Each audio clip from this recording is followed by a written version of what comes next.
It took Aspinall just a minute to revenge his only UFC defeat and defend his interim title, and the British also confirms that he doesn't need much time to deal with his opponents. And after the fight, Tom did what was expected of him. He challenged Jon Jones. At the recent UFC 304 tournament in Manchester, the most unambiguous fight of two heavyweights was the one between them. In the co-main event of the evening, heavyweights Tom Aspinall and Curtis Blaydes met in a fight for the interim champion title. The British approached the rematch with Blaydes as almost the best heavyweight in the world. So impressed was he when he returned from injury. The British smashed the experienced American in exactly 1 minute and took the victory so easily, as if he defended the interim champion belt at home every day. Blaydes did not have time to turn on the fight, could not resist in the stand-up and was completely rooted. The most amazing thing is that no one expected a different result. Even Dana White, who usually tries not to make predictions, was completely confident in Aspinall's success.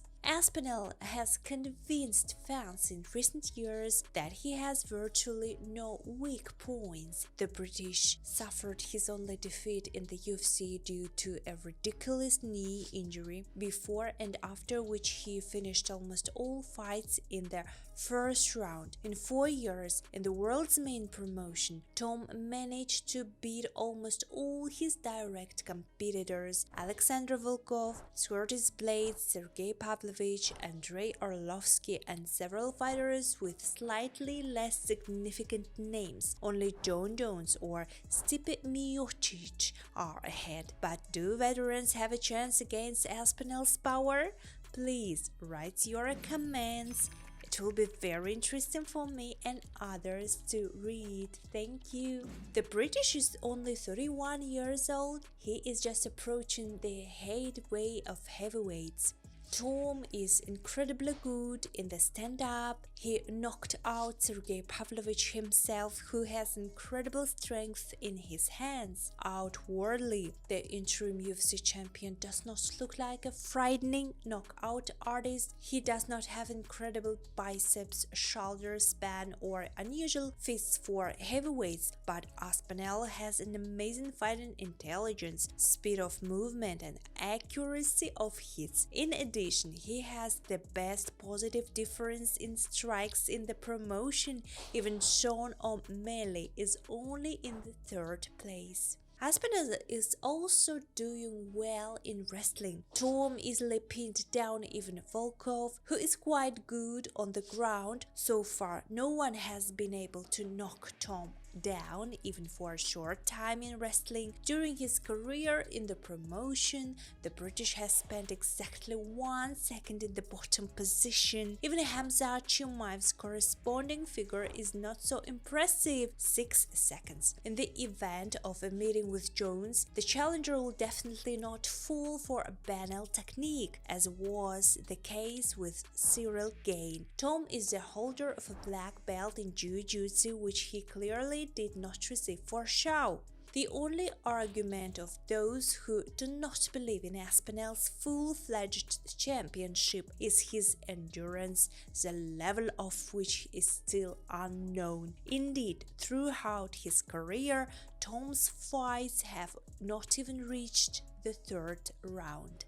But why should this be an obstacle to the championship? Perhaps the British has excellent cardio and no one guarantees that Jones or Miocic themselves are now able to conduct 5 rounds at a high level. There is a feeling that Aspinall is simply unstoppable now. He's the next official UFC champion. Do you agree with me? If not, I'm waiting for you in the comments. I'll be happy to discuss with you. After Aspinall dealt with Sergey Pavlovich in 70 seconds, he threw countless challenges to Jon Jones, but never got a fight with the legend. And there is a logic in this. Aspinall is too dangerous and a high-class heavyweight. Jones is certainly right in saying that Tom does not have any big name right now, and a fight with him is a classic case for bones when you take huge risks for a small reward. Aspinall is worth fearing. He is the most versatile heavyweight today who has simply ruled over all his rivals, and the opposition has been good. The most common cliché about Aspinall is that they moves like a middleweight. Unfortunately, for his opponents, that's true. We are not used to heavyweights moving and fainting is so quickly. They are usually static blocks whose footwork boils down to simply stepping up to their opponent and throwing a mallet. Aspinall is different. He works on shuttles. He is very mobile. The classic combination is to fly up, throw a deuce, and get out of range in time. In addition, Tom works on accuracy. In his fights, there are almost no attempts to hook the opponent's head with sweeping overhands. The main punches are the jab and straight. 67% accuracy shows that opponents often have to pay. Aspinall takes full advantage of his speed advantage. He locks his competitors in the cage, constantly presses. Therefore, if he himself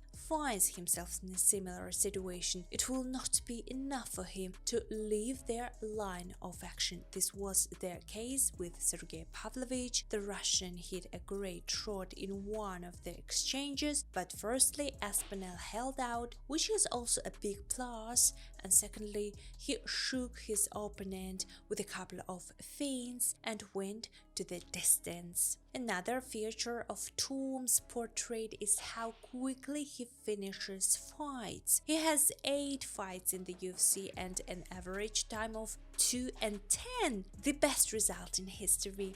Only once in these 8 fights Aspinall went to the second round, but even there he finished Andrei Arlovsky quite quickly. And this is another plus for the British. If something doesn't go well with his striking, he will easily turn to wrestling. Aspinall has been practicing jiu-jitsu since childhood under his father's guidance and feels great on the ground. He finished the same Arlovsky and Alexander Volkov on the ground with a rare naked choke and kimura respectively, and Tom acted very quickly there too. Also guys, especially for you, I made a selection of other cool videos about UFC. As usual, you will find the link in the description. Please follow and watch, there is a lot of interesting stuff there. The only thing we still don't know about Aspinall is how he will breathe if the fight drags on. Overall, Aspinall doesn't look like a man with 10 minutes cardio, but ideally this should be tested in a fight. I don't want to guess. And this guy has every chance to become the greatest heavyweight in the UFC history. Tom has huge potential. It is important to use it correctly. Stay safe, stay tuned. First, other hands.